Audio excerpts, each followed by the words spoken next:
இன்றைக்கி என்ன அப்படின்னா, how God can work through you. உங்கள் மூலமாக தேவனால் எப்படி கிரியைகளை, தன்னுடைய வேலைகளை செய்ய முடியும் அப்படிங்கிறதா இந்த title. The same resurrection power that saved you and took you out of the graveyard of sin can daily help you live for Christ and glorify him.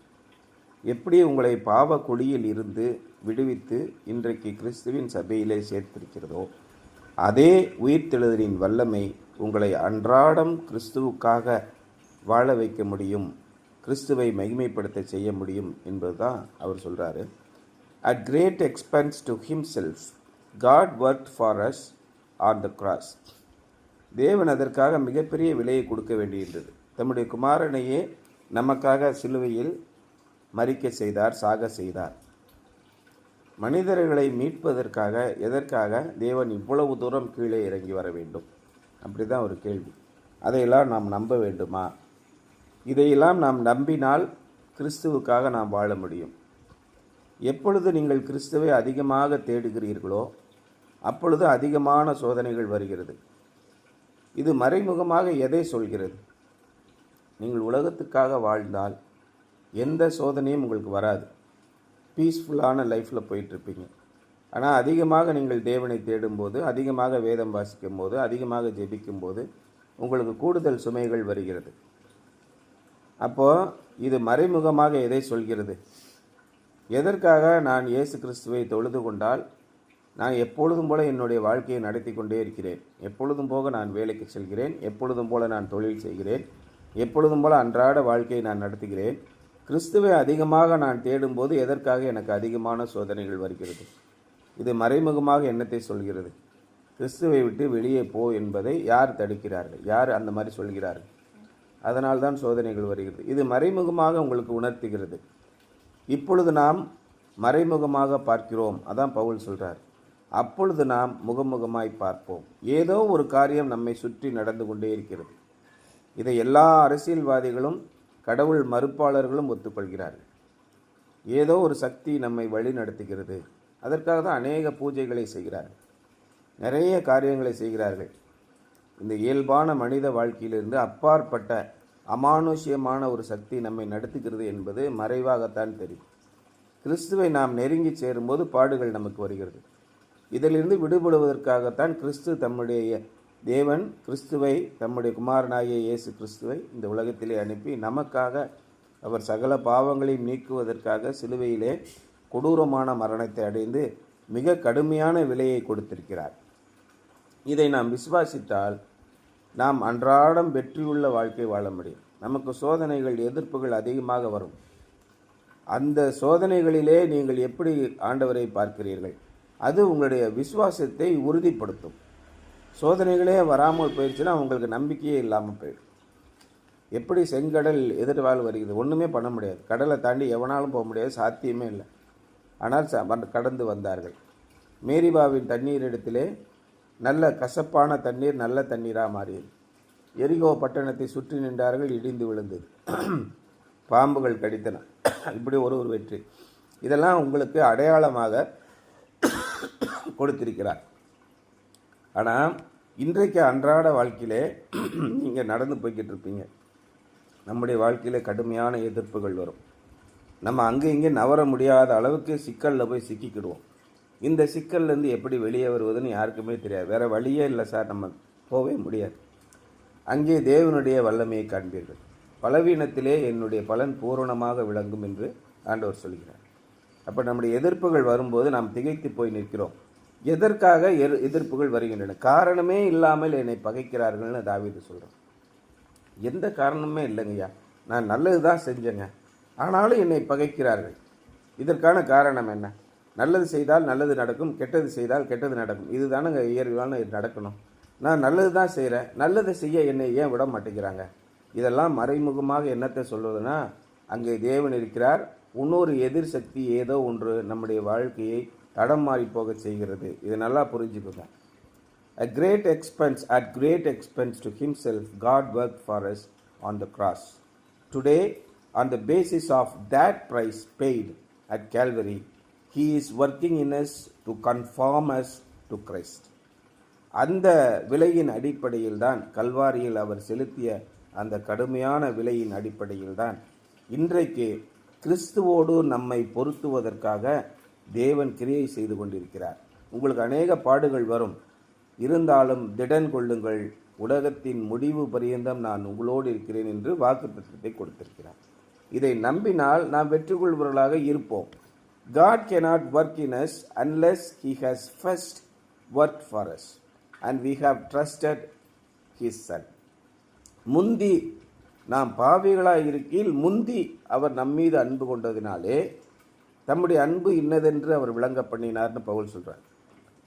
இயேசு கிறிஸ்து நம் மூலமாக கிரியை செய்ய வேண்டும், ஒரு காரியத்தை நடப்பிக்க வேண்டும் என்றால் முன்பு அவர் நமக்காக கிரியை செய்திருக்க வேண்டும், நமக்காக ஒரு காரியத்தை செய்திருக்க வேண்டும், நாம் அவரை நம்பி இருக்க வேண்டும். இந்த 2 கண்டிஷன் இருந்தால் தான் தேவனால் நம் மூலமாக அநேக காரியங்களை செய்ய முடியும். அப்போ ஒரு காரியம், முந்தி அவர் நம் மீது அன்பு கூர்ந்து நமக்காக சிலுவையில் பாடுபட்டு ரட்சிக்கப்பட்டார் என்பது உண்மை. இது ஒன்று உண்மையாச்சு. நாம் அவரை நம்புகிறோமா? இது 2வது ரொம்ப முக்கியம்.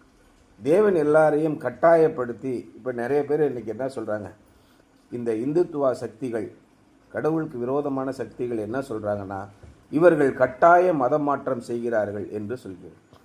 தேவன் ஒரு காலத்திலும் தம்முடைய பிள்ளைகளை கூட கட்டாயப்படுத்துவதே இல்லை. நன்மையும் தீமையும் உனக்கு முன்பாக வைக்கிறேன். ரட்சிக்கப்பட்ட கிறிஸ்தவர்களிடத்திலே அவர் சொல்வது இதுதான், நன்மையும் தீமையும் உனக்கு முன்பாக வைத்திருக்கிறேன், இதை தெரிந்து கொள்வதற்கான சுதந்திரத்தையும் நான் உனக்கு கொடுத்திருக்கிறேன். அதுதான் கெட்டகுமாரனுடைய கதையை சொல்கிறார். ஆஸ்தி முழுவதும் உன்னுடையது, நீ எப்பொழுது வேண்டாலும் பெற்றுக்கொள்ளலாம், என்னோடு கூட இருக்கணும்னாலும் இருக்கலாம், இல்லை பிரிந்து போய் வேசிகளிடத்திலே உன்னுடைய சொத்துக்களை அழிக்க வேண்டும் என்றாலும் அழித்து கொள்ளலாம், உன்னுடைய விருப்பம்தான், நீ எதை தேர்ந்து கொள்கிறாய்? அதே நெகேமியா சொல்கிறார், நானும் என் வீட்டார்மோ என்றால் கர்த்தரையே சேவிப்போம், நீயும் சேவிப்பாயா கர்த்தரையே. அப்போ என்ன சொல்ற, சேவிக்கவில்லைன்னா யாரை சேவிப்பீங்க? சேவிக்காமல், அப்போ பின்னை நீங்கள் யாரை சேவிப்பீர்கள்? அது உங்களுடைய இஷ்டம், எங்கன்னா போய் எந்த சாமி வேணா கும்பிட்டுக்கோங்க, ஒன்றும் பிரச்சனை இல்லை. ஆனால் நீங்கள் எங்கே போகிறீர்களோ அங்கே உங்களுக்கு அழிவு உண்டு, உங்களுக்கு மீட்பும் விடுதலையும் எங்கே இருக்கிறது? 2ஐயும் முன்னாடியே வச்சுட்டார்.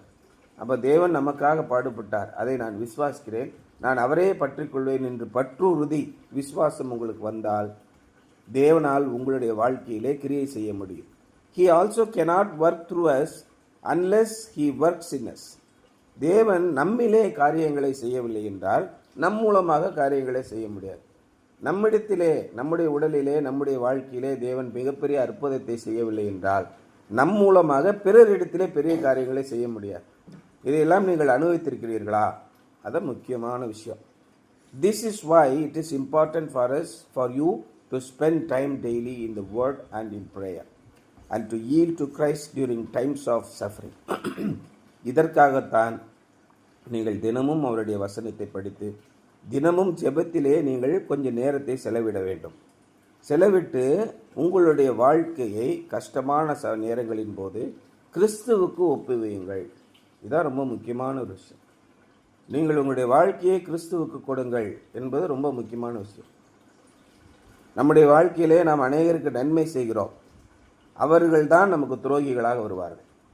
வேறு வெளிநாட்டில் இருந்தெல்லாம் துரோகி வரமாட்டான், நம் கூட இருந்து யூதாஸ் காரியத்து போல் நம்முடைய தட்டில் சாப்பிட்றவன் இருக்கான்ல, அவன் தான் நம்ம வாழ்க்கையில் குப்பையை அள்ளி போடுவான், நம்ம வாழ்க்கையை நாசம் பண்ணுவான். இந்த மாதிரி சோதனைகள் வரும்போது நீங்கள் என்ன செய்ய முடியும்? ஒன்று அவர்களை திட்டலாம், அல்லது அவர்களுக்கு பழிக்கு பழி நான் செய்வேன் என்று அவர்களை அழிக்கலாம், அல்லது இயேசு கிறிஸ்துவனிடத்திலே போய் அண்டிக் கொள்ளலாம். இதில் எது உங்களுக்கு விடுதலை கிடைக்கும்?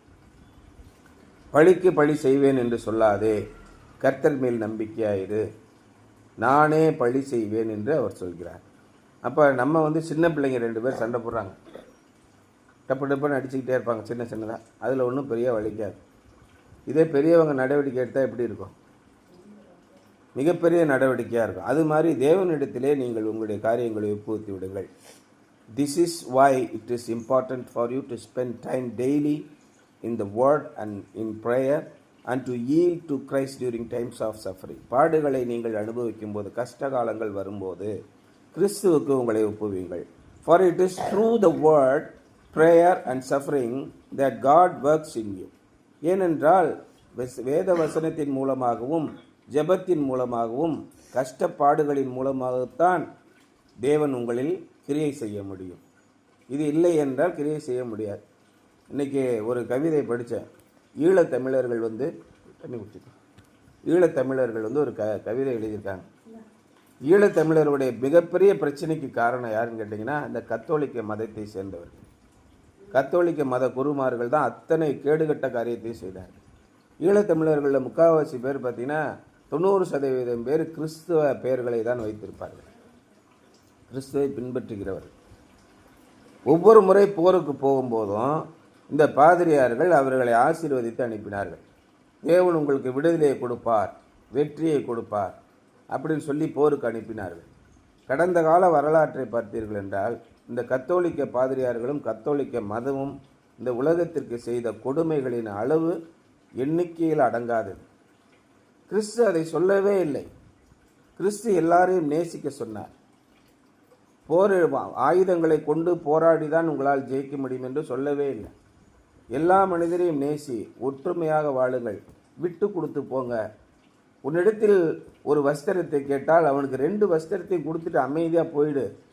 உன்னை நான் ஆசீர்வதிக்க மாட்டேனோ என்று பார். அவன் ஒரு ட்ரெஸ்ஸு கேட்டான்ல, உங்ககிட்ட ஒரே ஒரு ட்ரெஸ் தான் இன்னொன்று இருக்குது, அதையும் கொடுத்துரு. உனக்கு நான் 50 ட்ரெஸ்ஸு தருவேன் என்று என் மீது விசுவாசம் இருக்கிறதா? அந்த விசுவாசம் இல்லாமல் போனதால் தான் பெரிய பிரச்சனையாச்சு. லட்சக்கணக்கான பேர் அழிந்து போனதுக்கு காரணம் இந்த கத்தோலிக்க மதம் அப்படின்னு ஒரு கவிதை எழுதியிருக்கார். தேவன் எங்களோடு இருக்கிறாரா அல்லது நாங்கள் தேவனோடு இருக்கிறோமா? நாங்கள் கிறிஸ்துவைத்தானே தேடினோம், நாங்கள் மாதாவைத்தானே தேடினோம், ஏன் கடவுள் எங்களோடு இல்லாமல் எங்கள் குலம் அறிந்து போனது அப்படின்னு ஒரு கேள்வி வைக்கிறார். அதற்கு காரணம், நாங்கள் கிறிஸ்துவை தேடாமல் கிறிஸ்துவ பாதிரியார்கள் சொன்ன பொய்யுரைகளை கேட்டு நாங்கள் தவறாக வழிநடத்தப்பட்டோம். கிறிஸ்துவை எங்களுடைய உள்ளத்திலே நாங்கள் ஏற்கவில்லை. ஏன் ஏற்கவில்லை? அவர்கள் சொன்னதை நாங்கள் கேட்டோம், வேத வசனத்தை நாங்கள் படிக்கவில்லை, நாங்கள் இறைவனிடத்திலே ஜெபிக்கவில்லை, எங்களுடைய வாழ்க்கையை நாங்கள் நடத்தவில்லை. நான் சொல்கிறத மட்டும் நீங்கள் காதில் வாங்கிக்கிட்டு பகல் முழுவதும் ஃபோனை நோண்டிக்கிட்டு ஃபேஸ்புக்கு, இன்ஸ்டாகிராம், வாட்ஸ்அப் பார்த்துட்டு உங்களுக்கென்று தனிப்பட்ட முறையிலே நீங்கள் வேத எழுத்துக்களை படிக்கவில்லை என்றால் அதனால் 10 காசு புண்ணியம் கிடையாது. பாதிரியார்கள் அவன் வாய்க்கு வந்ததை சொல்லுவான். இன்றைக்கி நான் சொல்லுவேன், நாளைக்கு இன்னொருத்தன் வந்து சொல்லுவான், நாளைக்கு ஒரு ஃபேஸ்புக்கில் ஒரு வீடியோ பார்ப்பீங்க, எல்லாம் தவறான அர்த்தங்களாக போய்கொண்டே இருக்கும். இறுதியிலே நீங்கள் வழி விலகி போயிருப்பீர்கள். உங்களுக்கு நல்ல சுதந்திரம் உண்டு. நீங்கள் தேடினால் கண்டடைவீர்கள், நீங்கள் தட்டினால் உங்களுக்கு திறப்பார். ஆனால் நீங்கள் தேடவில்லை என்றால் பார்க்க மாட்டீர்கள். எதில் தேடுறீங்க? நான் ஃபேஸ்புக்கில் தேடுறேன், இன்ஸ்டாகிராமில் தேடுறேன், வாட்ஸ்அப்பில் தேடுறேன், யூடியூப்பில் தேடுறேன், கூகுளில் தேடுறேன், உலகத்திலே பார்த்து கொண்டிருக்கிறேன். அவங்க எப்படி வாழ்கிறாங்க, இவங்க எப்படி வாழ்கிறாங்க, நான் தேடுறேன். நான் ஆண்டவரை தேடவில்லை. போங்க, ஆண்டவர் உங்கள் மூலமாக கிரியை செய்ய முடியாது, உங்களிடத்திலும் கிரியை செய்ய முடியாது. நீங்கள் ஆண்டவருடைய வசனத்தை தனிப்பட்ட முறையிலே படிக்கவில்லை என்றார் எவ்வளவோ அதிக நேரத்தை உங்களுக்கு கொடுக்குறார். நீங்கள் என்ன பண்ணி ஒரு நாள் முழுவதும் என்ன பண்ணியிருக்கீங்கன்னு ஒரு எழுதி வைங்க. காலையில் 8 மணி வரைக்கும் தூங்கினேன், அப்புறம் இங்கிட்டு போனேன், ஃபோனை பிடிச்சி நோட்டிக்கிட்டு இருந்தேன். தேவையில்லாமல் ஒரு 4 மணி நேரம் ஃப்ரெண்ட்ஸ்கிட்ட பேசியிருக்கேன். ஒரு ஆள்கிட்ட அரை மணி நேரம் பேசுறது எப்படி ஆகும் காரியங்கள்? என்னன்னு எழுதி வைங்க. நம்ம எப்படி நேரத்தை செலவழித்திருக்கிறோம், மியூசிக் எவ்வளோ நேரம் ப்ராக்டிஸ் பண்ணியிருக்கோம், பைபிள் எவ்வளோ நேரம் படிச்சிருக்கோம், பாட புஸ்தகங்கள் எவ்வளோ நேரம் படிச்சிருக்கிறோம், இதெல்லாம் யோசனை பண்ணி பாருங்கள். 24 மணி நேரத்தில் எவ்வளோ நேரம் நீங்கள் பயனுள்ள வகையில் செலவழிச்சிருக்கீங்க? தேவனிடத்தில் நெருங்கி பழகலைன்னா உங்களால் ஒன்றுமே பண்ண முடியாது. உங்களுடைய வாழ்க்கையில் வெற்றி நிச்சயமாக இருக்காது. தேவனோடு நெருங்கி பழகினால் உங்களுக்கு என்னென்ன வரும்? For it is through word, prayer and suffering that God works in you. தேவனுடைய வசனத்தின் மூலமாக, ஜெபத்தின் மூலமாக, பாடுகளின் மூலமாக, 3 விஷயங்களில் தான் தேவன் உங்களிடத்தில் கிரியை செய்ய முடியும்.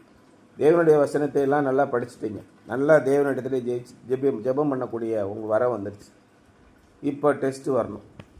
டெஸ்ட்டு வரலைன்னா எப்படி ஆண்டவர் இருக்காருன்னு உங்களுக்கு தெரியும்.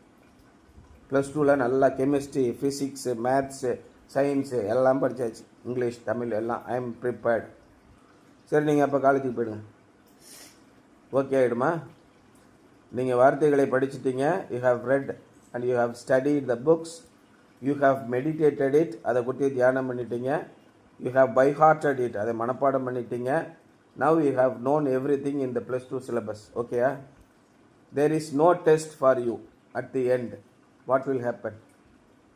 எந்த annual exam கிடையாது, எந்த JEE examination கிடையாது, எந்த NEET examination, no tests at all. No monthly examinations, no quarterly examination, no half yearly examinations, no annual examinations. இப்போ என்ன ஆகும்? How will you know you have surpassed others?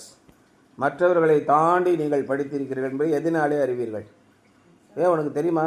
Third சப்ஜெக்டில் என்ன போடுங்க? எனக்கு தான் தெரியும், பெருசாக படித்த மாதிரி பேசுகிறேன், இப்படி தானே வகுப்பில் பேசிக்கிறீங்க. புரியும், உனக்கு மட்டும் தான் தெரியுமா, எங்களுக்கெல்லாம் தெரியாதா?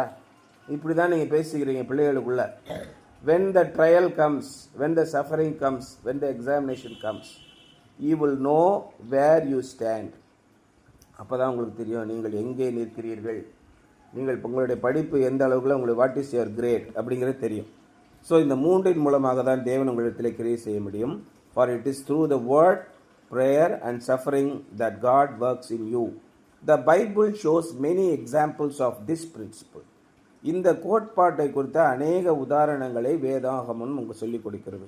During 40 years in the desert, Moses experienced God's working in his life, a working that prepared him for 40 more years of magnificent service. அப்போ எகிப்து நாட்டிலிருந்து இவர்கள் வரும்போது மோசே 40 ஆண்டுகளாக தேவனுடைய வல்லமையை பார்த்தார். தன்னுடைய வாழ்க்கையில் சொந்த வாழ்க்கையிலே நடந்ததை பார்த்தார். இன்னும் 40 ஆண்டுகள் மக்களை அவர் வழிநடத்தி கொண்டு வந்தார். எல்லாவற்றையும் பார்த்து அவர் ஆசீர்வாதத்திற்குள்ளே நுழைய முடியவில்லை. ஏன்? அவருக்கு விசுவாசம் இல்லாமல் போயிற்று. தேவனால் எல்லா விதமான காரியங்களையும் செய்ய முடியும் என்பதை நம்ப மறுத்து விட்டார். இவருக்கு 10 கட்டளைகளை சீனாய் மலையின் உச்சியிலே கொடுத்து கொண்டிருந்த அதே தேவனுக்கு இவர்கள் என்ன செய்து கொண்டிருக்கிறார்கள், மலையின் கீழே என்ன செய்து கொண்டிருக்கிறார் என்பது எல்லாமே 1% கூட மறையாமல் எல்லாம் 100% தெரியும். அப்போது கோபப்படாமல் இருந்த தேவன் மோசேக்கு எல்லாவற்றையும் அமைதியாக கொடுத்து கொண்டிருந்த தேவன் எல்லாவற்றையும் பார்த்து கொண்டிருக்கிறார். மோசே கீழே வந்தோடனே ஏன் கற்பலகைகளை உடைக்க வேண்டும்? எப்பேற்பட்ட அதிசயமான பலகைகள்! ஆண்டவர் எழுதி கொடுத்த, தம்முடைய கைப்பட எழுதி கொடுத்த பலகைகள் எப்படி நீ உடைக்கலாம்? இவனுங்க இப்படி தான் விக்கிரக ஆராதனை பண்ணிட்டு இருக்காங்கன்னு ஆண்டவருக்கு முன்னமே தெரியுமே. அவருக்கு வராத கோபம் ஏன் உனக்கு? சோதனைகள் வரும்போது நீ எப்படி செயல்பட்டாய்? அதான் முக்கியம். Egypt, David was anointed king when he was a youth, but he did not gain the throne until he had suffered many years as an exile. சின்ன பையன், குட்டி பையனாக கொண்டு வந்து தாவீதை ராஜாவாக அபிஷேகம் பண்ணிட்டார். அப்போ நாளைக்கு காலையிலேருந்து நம்ம ராஜா தானே? ஏன் ராஜாவாகலை? ஒரே குழப்பமாக போச்சு. ராஜாவை அபிஷேகம் பண்ணிட்டார், தீர்க்கதரிசியான ஆண்டவர் உங்களுக்கு வாக்குத்தத்தம் கொடுத்து விட்டார். நீங்கள் உயரத்திற்கு போக போகிறீர்கள். அப்போ இன்னையிலேருந்தே எல்லாம் வரணும்ல? வரல. உங்களுக்கு டெஸ்ட் அண்ட் ட்ரையல்ஸ் உண்டு. இந்த டெஸ்ட்டு ட்ரையல் எல்லாம் நீங்கள் அனுபவிக்காமல் நீங்கள் உயரத்துக்கு போக முடியாது. நீங்கள் ஜஸ்ட் லைக் தேட் நினைக்கிறீங்க. நான் என்னுடைய படிப்பை வச்சு நான் அங்கே போயிடுவேன், இங்கே போயிடுவேன்லாம் நீங்கள் நினைக்கிறீங்க. நடக்கவே நடக்காது. David was anointed king when he was a youth, but he did not gain throne until he had suffered many years as an exile. நாடு விட்டு நாடு ஓடுறான். படுக்கிறதுக்கு தூங்குறதுக்கு இடம் இல்லை. ராஜா பின்னாடி திரத்திக்கிட்டே வரான். நீ ராஜாவாயின் உன்னை அபிஷேகம் பண்ண பண்ணுறானா? உன்னை வெட்டி உன் தலையை தொங்க போகிறேன்னா இல்லை பாரு. அங்கே ஒரு 5000 பேர் அனுப்புகிறான், இங்கே ஒரு 10,000 பேர் அனுப்புகிறான். அவனை கொண்டு அவன் தலையை கொண்டு வாங்கடாங்கிறான். எப்படியாவது அவனை காலி பண்ணணும்னு நினைக்கிறான். இதே மாதிரி கிறிஸ்துவுக்காக நாம் வாழும்போது கண்டிப்பாக பாடுகள் வரும். அந்த பாடுகளிலே நீங்கள் எப்படி ஜெயிக்கிறீர்கள்? நீங்களாக போய் மோதுறீங்களா அல்லது ஆண்டவரிடத்திலே பொறுப்பை ஒப்புவித்து அதில் கிடைக்கும் விடுதலையை பார்க்கிறீர்கள்? எந்த சோதனையிலையுமே கிறிஸ்துவை பின்பற்றினவர்கள், தேவனை உறுதியாக நம்பினவர்கள் தோற்றதே இல்லை. லாஸ்ட் எல்லா சோதனைக்கு உள்ளேயே போயாச்சு. தானியேல் தீயில் தூக்கி போட்டாச்சு, அடுத்து எரிஞ்சு சாம்பலாக வேண்டியது தான். ஆனால் ஒன்றுமே ஆகலை. ஏன் அவ்வளோ இறுதி வரை கொண்டு போகணுமா? பக்கத்தில் கொண்டு போய் பயங்காட்டிட்டு அப்படியே ரட்சித்திருக்கலாம் இல்லையா? ஏன் அப்படி செய்யலை? எல்லாத்தையும் யோசனை பண்ணி பாருங்கள். சில சோதனைகளின் ஊடாக நாம் செல்ல வேண்டி இருக்கலாம். தேவன் அதை நமக்கு நம்முடைய விசுவாசத்தை உறுதிப்படுத்துவதற்காக அதை செய்யலாம்.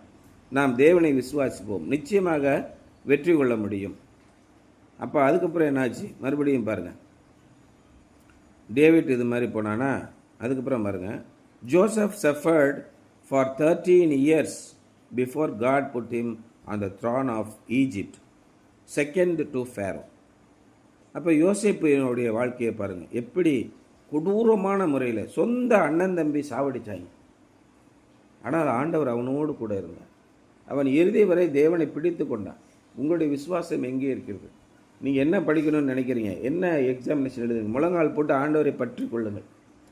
விடுதலையை பாருங்கள், வெற்றியை பாருங்கள். அப்பொழுது தேவன் உங்களை ஆசீர்வதிப்பார். நான் அப்படியே ஜஸ்ட் லைக் தட் நான் போவேன் அப்படின்னா ரொம்ப கஷ்டம். அதை யோசனை பண்ணிக்கோங்க. Even the apostle Paul spent 3 years in Arabia after his conversion, no doubt experiencing God's deeper work to prepare him for his ministry. பவுல் கூட 3 ஆண்டுகள் அரேபிய தேசத்திலே இயேசுவை ஏற்றுக்கொண்ட பிறகு தனிமையிலே அவன் காலத்தை செலவழித்தார். God makes it a point to work in us before he works through us.